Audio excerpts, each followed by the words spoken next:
I feel that Portugal is really like, there are so many possibilities still for Portugal. And then it's not only about tourism, but also, it's a kind of tourism also, but about wellness, connecting with yourself, with nature, with what really matters in life. Portugal could guide the rest of Europe a little bit into that direction, I think, because it's still here.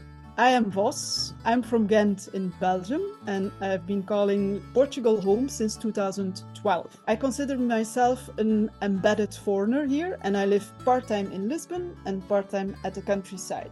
I'm a very empathic person and a people lover, and that helps me in my job actually. I'm a city guide with Lisbon Eye, but also receive people at the countryside where they can rent one of our guest houses and hire me for the program, the rural program, let's say. I also wrote a book about Portugal, which is called To Die for Portugal, and it's a travel and photo book that brings you all over the country, actually. Let's say that I'm slightly obsessed by Portugal, to be honest. And I'm the latest guest on Portugal The Simple Life podcast. I talk to Dylan about why I love Portugal, about my adventures in the city and in the countryside, about hidden stories and places, and much more. Welcome back, or welcome to another episode of Portugal The Simple Life. And I'm really happy to be joined here by Veerle, or Vos de Vos.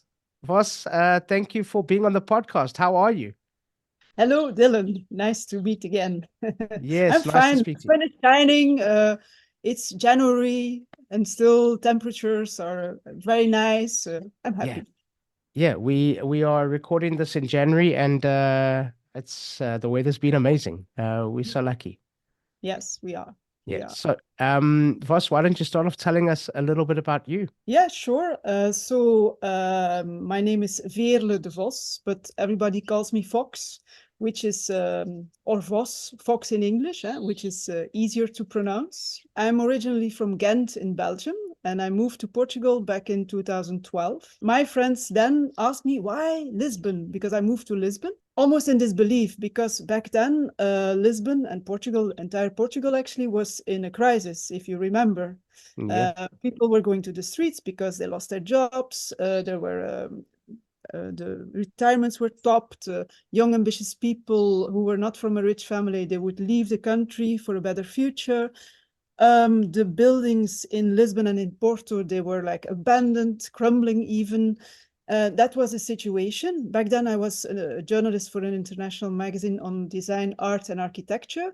So I would fly back and forth, actually, from Lisbon to the world and from the world back to Lisbon. So I was in a privileged situation as compared with my Portuguese friends. And actually, since then, Lisbon and Portugal have changed quite a lot, actually. And as soon as I arrived in my new home, I wanted to explore it. As soon as I called Lisbon home, actually, I started to explore it, of course. I'm a trained historian, researcher. I'm a curious person, and I love to walk. So I start walking the streets, talk with people, from historians over urban artists to social workers to my neighbors to whoever, actually. Read a lot, visit places, etc., because I wanted to know the spots, of course. And soon my friends came visiting because, of course, Lisbon is a beautiful city at the ocean. So, of course, they came. Then they sent me their friends, family, colleagues. And before I knew, actually, I was also guiding not only my friends, but also those people. And so soon I had like a side job next to being a journalist. And I started Lisbon Eye guided tours.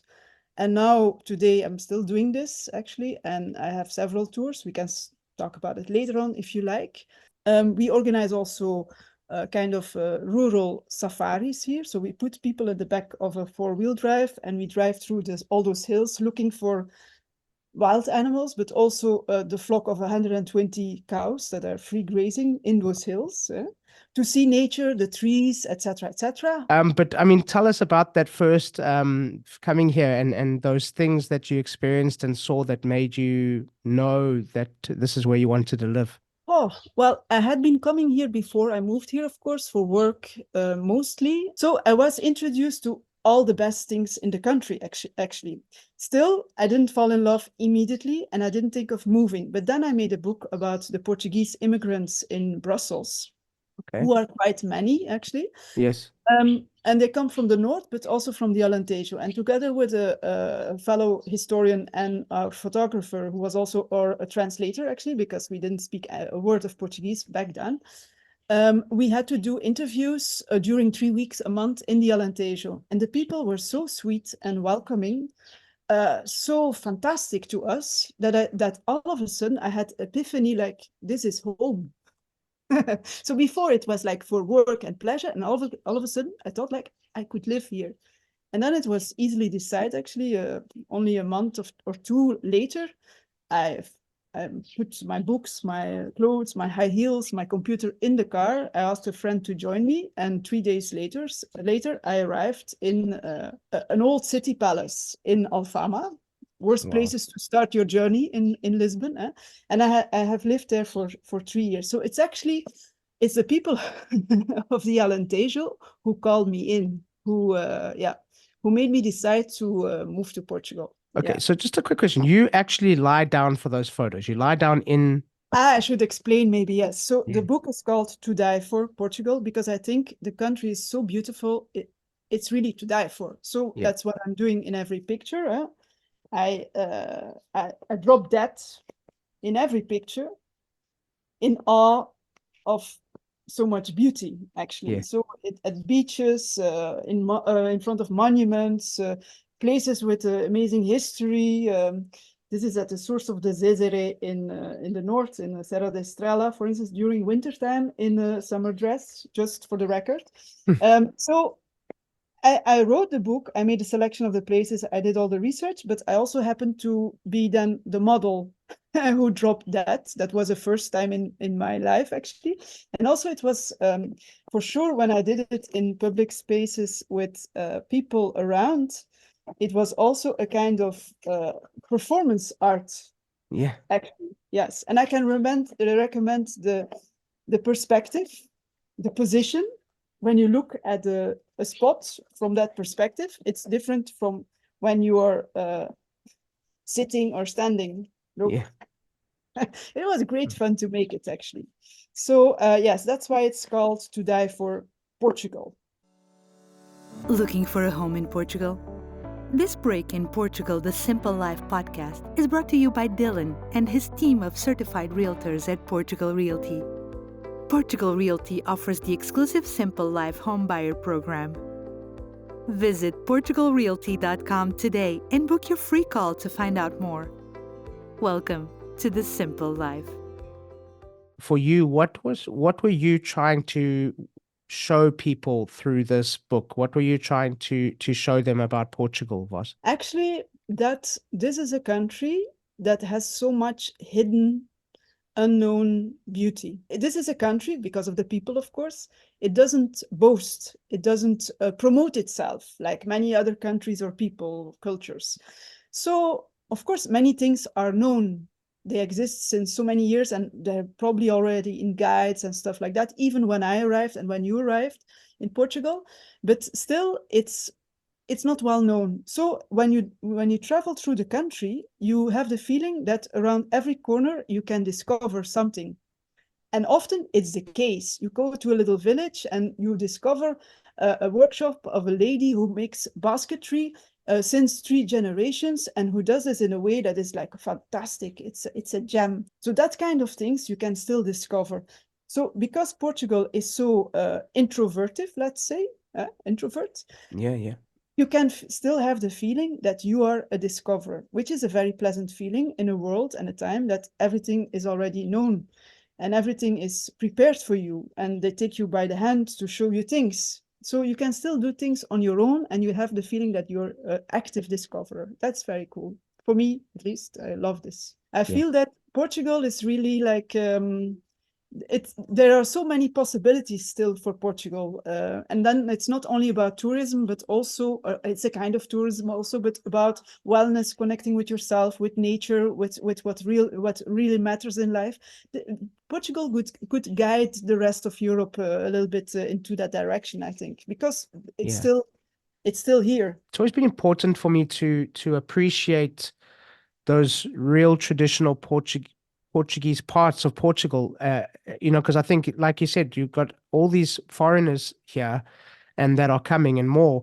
And I think it's also a responsibility to us to maintain those things and to respect those things and to appreciate those things, because that's how those things continue to grow. And that's really important. Just an aside, yeah. We should be engaged, embedded foreigners. Yeah. We should translate our love into supporting the local traditional economy. Like that. Yeah, the local economy in general, but also those traditional products. Yeah. How do you think Portugal's changed you? I think slow living has never gone out of fashion in this country. I'm a very impatient person. Well, I arrived as a very impatient person.